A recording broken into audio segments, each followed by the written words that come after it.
మహాత్మా గాంధీ జన్మదిన సందర్భంగా 154వ జన్మదిన సందర్భంగా శుభాకాంక్షలు తెలియజేస్తూ ఉన్నాను.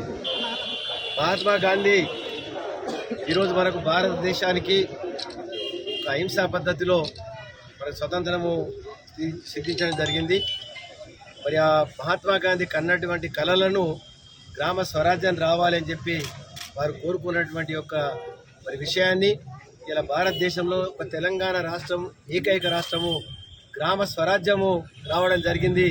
మంచి నీళ్లు కానీ మరియు పచ్చగా పరిశుభ్రత కానీ పచ్చదనం కానీ ఊరికి ఒక ప్రభుత్వ ఉద్యోగస్తుడు సర్పంచ్తో పాటు దాని తర్వాత ఒక ట్రాక్టరు, ఒక టైలరు, ఒక ట్యాంకరు, ఒక సఫాయి కర్మచారులు. గ్రామ స్వరాజ్యం అంటే గ్రామంలో విషజ్వరాలు లేనటువంటి ప్రాంతాలుగా ఇవాళ మనకు తెలంగాణ రాష్ట్రంలో జరిగింది. ఈవెన్ గుజరాత్లో కూడా ఏదైతే జన్మస్థలం ఉందో మహాత్మా గాంధీ జన్మస్థల రాష్ట్రం కూడా ఈ విధంగా లేనటువంటి విషయం కూడా మనందరం కూడా చూస్తున్నాం. ఈరోజు మహాత్మా గాంధీ జన్మదిన సందర్భంగా గాంధీ పార్కులో మరి మనం ఇప్పుడే కలెక్టర్ గారు, మన మున్సిపల్ చైర్మన్ గారు, కమిషనర్ గారు, కౌన్సిలర్స్ అందరూ కూడా దీంట్లో అధ్యాపకులు పాల్గొన్నారు.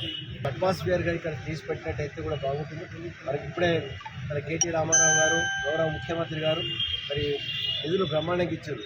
మరి ఒక 40-50 లక్షల రూపాయలు ఖర్చు పెడితే 70 లక్షల రూపాయలు ఇక్కడ మంజూరైంది. రేపు వచ్చే 15 ఆగస్టు వరకు దీన్ని బ్రహ్మాండంగా ఆహ్లాదకరమైన వాతావరణంలో మనం దీన్ని పెట్టినట్టయితే, ఎందుకంటే మనము ఇంకా తెలంగాణ రాష్ట్రం లాగా కావాలని దేశాన్ని మనం అందరూ కూడా కోరుకుంటున్నాం. మరి ముఖ్యమంత్రి కేసీఆర్ గారు ఏ విధంగా కమిట్మెంట్తో మరి పరిపాలన నిర్వహిస్తూ ఉన్నాడో ఇతర రాష్ట్రాలు కూడా దీన్ని అనుసరించి ఇలా డ్రింకింగ్ వాటర్ ఎక్కడ ఉందండి? డ్రింకింగ్ వాటర్ అనేది ఏ రాష్ట్రంలో డ్రింకింగ్ వాటర్ ఇంకా స్వచ్ఛమైనటువంటి నీరు ఇస్తున్నారు. అయితే